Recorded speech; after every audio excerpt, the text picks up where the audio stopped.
जय माता दी। प्रेम से बोलिए संतोषी माता की जय। आज शुक्रवार के दिन आप सुनिए संतोषी माता की व्रत कथा। एक बुढ़िया थी और उसके 7 बेटे थे। 6 बेटे कमाने वाले थे और एक बेटा निकम्मा था। बुढ़िया माँ 6 पुत्रों की रसोई बनाती, भोजन कराती और पीछे से जो कुछ बचता वो 7वें पुत्र को दे देती। परंतु वह बड़ा भोला भाला था, मन में कुछ विचार नहीं करता था। एक दिन वह अपनी बहू से बोला, देखो मेरी माता का मुझ पर कितना प्रेम है। वह बोली, क्यों नहीं, सबका झूठा बचा हुआ तुमको खिलाती है। वह बोला, ऐसा भी हो सकता है क्या? मैं जब तक आंखों से न देखूं मान नहीं सकता। बहू ने हंसकर कहा, देख लोगे तब तो मानोगी। कुछ दिन बाद बड़ा त्योहार आया। घर में 7 प्रकार के भोजन और चूरमा के लड्डू बने। वह जांचने को सर के दर्द का बहाना कर पतला कपड़ा सिर पर ओढ़कर रसोई घर में सो गया और कपड़े में से सब देखता रहा। 6 भाई भोजन करने आए। उसने देखा माँ ने उनके लिए सुंदर सुंदर आसन बिछाए, 7 प्रकार की रसोई परोसी। वह आग्रह करके जिमाती रही, वह देखता रहा। 6 भाई भोजन कर उठे तब माँ ने उनकी झूठी थालियों में से लड्डुओं के टुकड़ों को उठाया और एक लड्डू बनाया। झूठन साफ करके बुढ़िया माँ ने पुकारा, उठ बेटा, 6 भाई भोजन कर गए, अब तू ही बेटा बाकी है, उठ और तू कब खाएगा? वह कहने लगा, माँ मुझे भोजन नहीं करना, मैं परदेश जा रहा हूँ। माता ने कहा, कल जाता तो आज ही जा। वह बोला, हाँ हाँ आज ही जा रहा हूँ। यह कहकर वह घर से निकल गया। चलते समय उसे बहू की याद आई। वह गौशाला में कंडे थाप रही थी। वह उसे जाकर बोला कि मेरे पास तो कुछ नहीं है, यह अंगूठी है, सो ले लो और अपनी कुछ निशानी मुझे दे दो। वह बोली कि मेरे पास क्या है, यह गोबर भरा हाथ है। यह कहकर उसकी पीठ में गोबर के हाथ की थाप मार दी और वह चल दिया। चलते चलते दूर देश में पहुंचा। वहां पर एक साहूकार की दुकान थी। वहां जाकर बोला, भाई मुझे नौकरी पर रख लो। साहूकार को नौकर की जरूरत थी। साहूकार उससे बोला, तू नौकरी पर रह जा। लड़के ने पूछा, तनख्वाह क्या रहेगी? साहूकार ने कहा, काम देखकर दाम मिलेंगे। साहूकार की नौकरी मिल गई। वह सवेरे 6 बजे से रात्रि 12 बजे तक नौकरी करने लगा। कुछ दिनों में दुकान का लेन देन, हिसाब किताब, ग्राहकों को माल बेचना, सारा काम करने लगा। साहूकार के 7-8 नौकर थे। वे सब चक्कर खाने लगे कि यह नया नौकर बहुत होशियार बन गया है। सेठ ने भी काम देखा और 3 महीने के अंदर ही उसे मुनाफे का साझीदार बना लिया। 12 वर्ष में वह नामी सेठ बन गया और मालिक सारा कारोबार उस पर छोड़कर बाहर चला गया। अब बहू पर क्या बीती वह सुनो। सास ससुर उसे दुख देने लगे। सारी गृहस्थी का काम करा के उसे लकड़ी लेने जंगल में भेजते। इस बीच घर की रोटियों के आटे से भी जो भूसी निकलती उसकी रोटी बनाकर रख दी जाती और फूटे नारियल की नरेली में पानी। इस तरह दिन बीतते रहे। एक दिन वह लकड़ी लेने जा रही थी कि रास्ते में बहुत सी स्त्रियां संतोषी माता का व्रत करती दिखाई दी। वहां यह खड़ी होकर कहने लगी, बहनों, यह तुम किस देवता का व्रत करती हो और इसके करने से क्या फल होता है? इस व्रत के करने की क्या विधि है? यदि तुम अपने इस व्रत का विधान मुझे समझाकर कहोगी तो मैं तुम्हारा बड़ा एहसान मानूंगी। तब उनमें से एक स्त्री बोली, सुनो, यह संतोषी माता का व्रत है। इसके करने से निर्धनता दरिद्रता का नाश होता है, लक्ष्मी आती है, मन की चिंताएं दूर होती हैं, घर में सुख होने से मन को प्रसन्नता और शांति मिलती है। निपुत्री को पुत्र मिलता है, प्रीतम बाहर गया हो तो शीघ्र आता है। कुंवारी कन्या को मन पसंद वर मिलता है। राजद्वार में बहुत दिनों से मुकदमा चलता हो तो वह भी खत्म होता है। कलह क्लेश की निवृत्ति हो, सुख शांति हो, घर में धन जमा हो, पैसा जायदाद का लाभ हो और भी मन में जो कुछ कामना हो वह सब इस संतोषी माता की कृपा से पूरी होती है। स्त्री कहने लगी, 1.25 आने का गुड़ चना लेना, इच्छा हो तो 5.25 आने का लेना या 1.25 रुपए का भी, सहूलियत के अनुसार ही लेना, बिना परेशानी श्रद्धा और प्रेम से जितना भी बन सके सवाया लेना। 5.25 पैसे से 5.25 आने तथा इससे भी ज्यादा शक्ति और भक्ति के अनुसार ले लेना। हर शुक्रवार को निराहार रहकर कथा कहना और सुनना। इसके बीच क्रम टूटे नहीं, लगातार नियम पालन करते रहना। सुनने वाला कोई न मिले तो घी का दीपक जलाकर उसके आगे जल के पात्र को रखकर कथा कहना, परंतु नियम न टूटे। जब तक कार्य सिद्ध न हो नियम पालन करना और कार्य सिद्ध हो जाने पर व्रत का उद्यापन करना। 3 मास में माता फल पूरा करती है।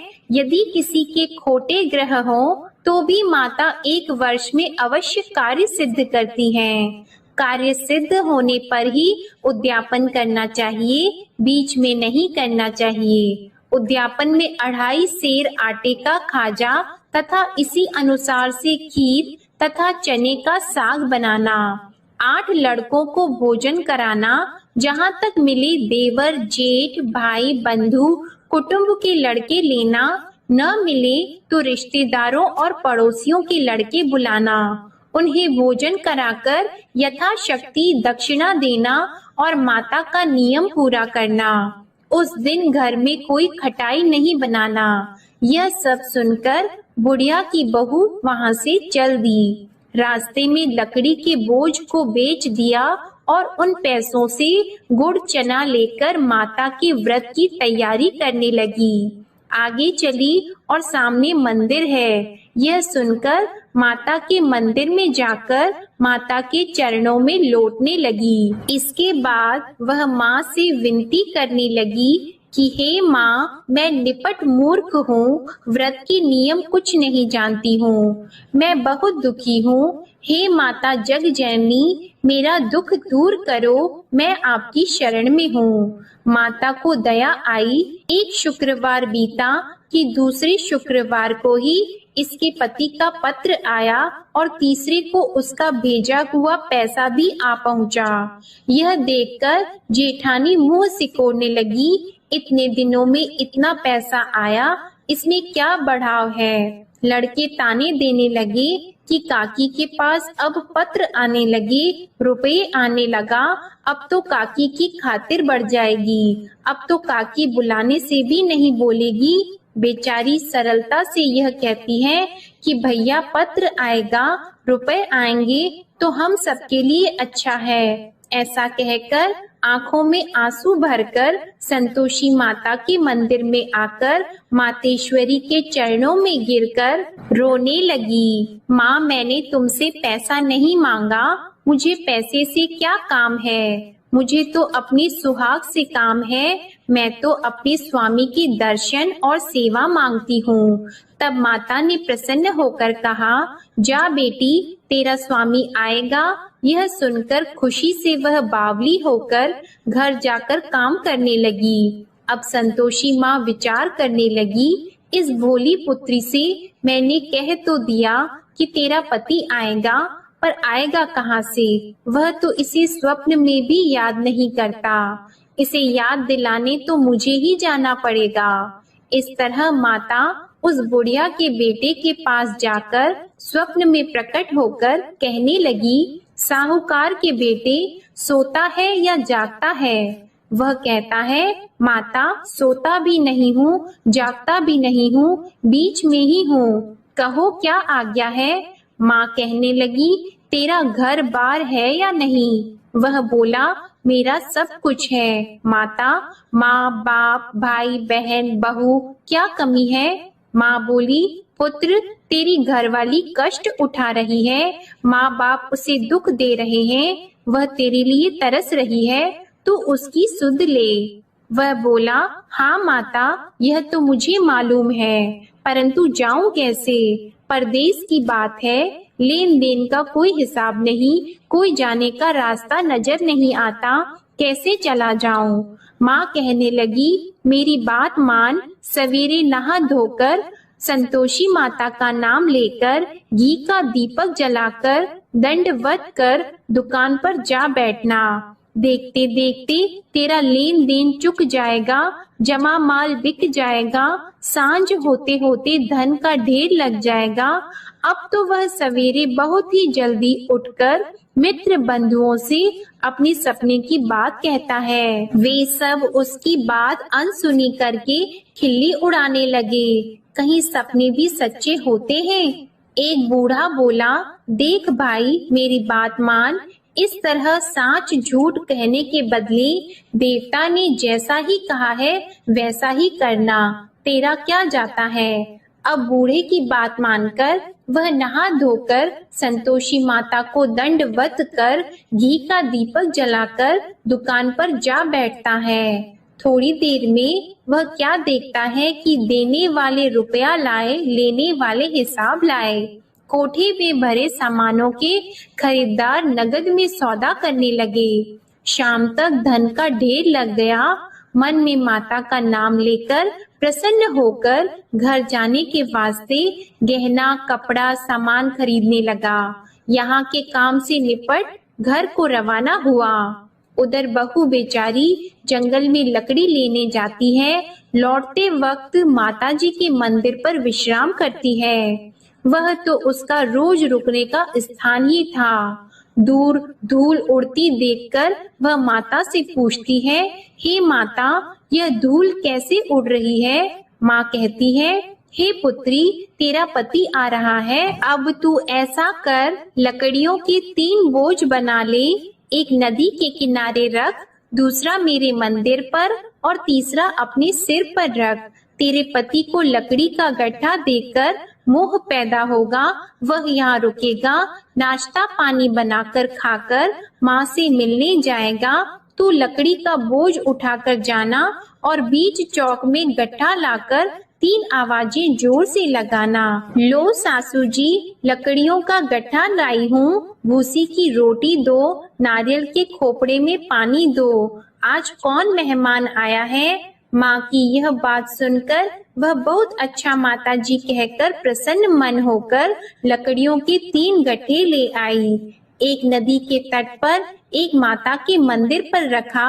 इतने में ही वह मुसाफिर आ पहुंचा। सूखी लकड़ी देखकर उसकी इच्छा हुई कि अब यहीं निवास करें और भोजन बनाकर खा पीकर गांव जाएं। इस प्रकार भोजन बनाकर विश्राम लेकर गांव को गया। उसी समय बहू सिर पर लकड़ी का गट्ठा लिए आती है।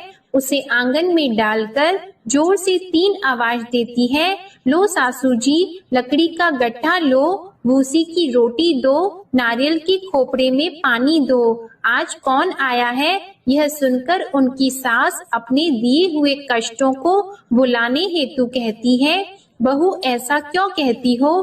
तेरा मालिक ही तो आया है, बैठ, मीठा भात खाकर कपड़े गहने पहन।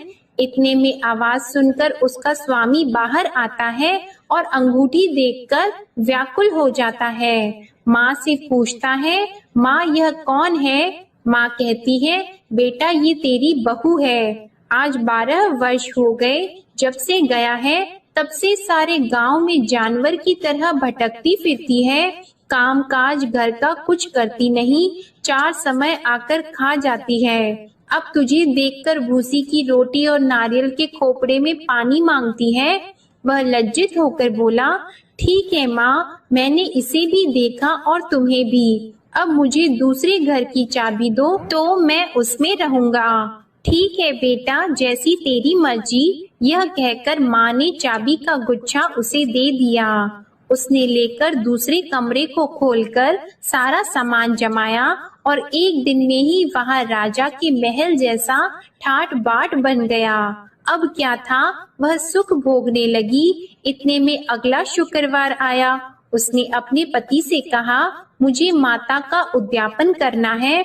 उसका पति बोला, बहुत अच्छा, कर लो, अपनी खुशी से यह भी कर लो। तुरंत ही वह उद्यापन की तैयारी करने लगी। जेठ के लड़के को भोजन के लिए कहने लगी। उसने मंजूर किया, परंतु पीछे जेठानी अपने बच्चों को सिखाती है, देखो भोजन के समय सब लोग खटाई मांगना, जिससे इसका उद्यापन पूरा न हो। लड़के खाना खाने आए, खीर पेट भरकर खाई, परंतु बात याद आते ही कहने लगे, हमें कुछ खटाई खाने को दो, खीर खाना हमें भाता नहीं, यह देखकर अरुचि होती है। बहू कहने लगी, खटाई किसी को नहीं दी जाएगी, यह तो संतोषी माता का प्रसाद है। लड़के उठकर खड़े हुए और बोले, पैसे लाओ। भोली बहू कुछ जानती नहीं थी, सो उन्हें पैसे दे दिए। लड़के उसी समय उठकर इमली लेकर खाने लगे। यह देखकर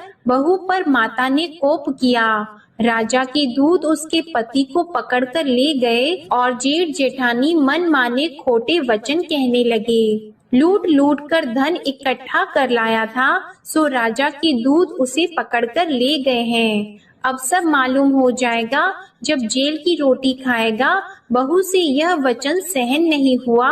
रोती रोती माता के मंदिर में गई और बोली, हे माता, तुमने यह क्या किया? हंसाकर क्यों रुलाती हो? माता बोली, पुत्री, तूने उद्यापन करके मेरा व्रत भंग किया, इतनी जल्दी सब बातें भुला दी। वह कहने लगी, माता, भूली तो नहीं हूँ, न कुछ अपराध किया है, मुझे तो लड़कों ने भूल में डाल दिया, मैंने भूल से उन्हें पैसे दे दिए, मुझे क्षमा करो माँ। माँ बोली, ऐसी भी कहीं भूल होती है? वह बोली, माँ मुझे माफ कर दो, मैं फिर तुम्हारा उद्यापन करूंगी। माँ बोली, अब भूल मत करना। वह बोली, अब भूल नहीं होगी माता, अब बताओ वे कैसे आएंगे? माँ बोली, जा पुत्री, तेरा मालिक तुझे रास्ते में ही आता मिलेगा। वह निकली, रास्ते में पति आता मिला तो उसने पूछा, तुम कहाँ गए थे? वह कहने लगा, इतना धन जो कमाया है उसका टैक्स राजा ने मांगा था, वह भरने गया था। वह प्रसन्न होकर बोली, अच्छा हुआ, अब घर चलो। कुछ दिन बाद फिर शुक्रवार आया तो वह बोली, मुझे माता का उद्यापन करना है। पति ने कहा, कर लो। वह फिर जेठ के लड़कों से भोजन को कहने लगी तो जेठानी ने एक दो बातें सुनाई और लड़के सिखा दिए कि तुम पहले ही खटाई मांग लेना। लड़के कहने लगे कि हमें खीर खाना नहीं भाता, कुछ खटाई खाने को दो। तो बहू बोली, खटाई खाने को नहीं मिलेगी, खाना हो तो खाओ। यह कहकर ब्राह्मणों के लड़के लाकर भोजन कराने लगी। यथाशक्ति दक्षिणा की जगह एक एक फल उन्हें दिया। इससे संतोषी माता प्रसन्न हुई। माता की कृपा होते ही 9वें मास उसको चंद्रमा के समान सुंदर पुत्र प्राप्त हुआ। वह पुत्र को लेकर प्रतिदिन माता जी के मंदिर को जाने लगी। माँ ने सोचा कि यह रोज आती है, आज क्यों न मैं ही इसके घर चलूं, इसका आसरा देखूं तो सही। यह विचार कर माता ने भयानक रूप बनाया। गुड़ और चने से सना मुख, ऊपर से सूंड के समान होठ, उस पर मक्खियां भिनभिना रही हैं।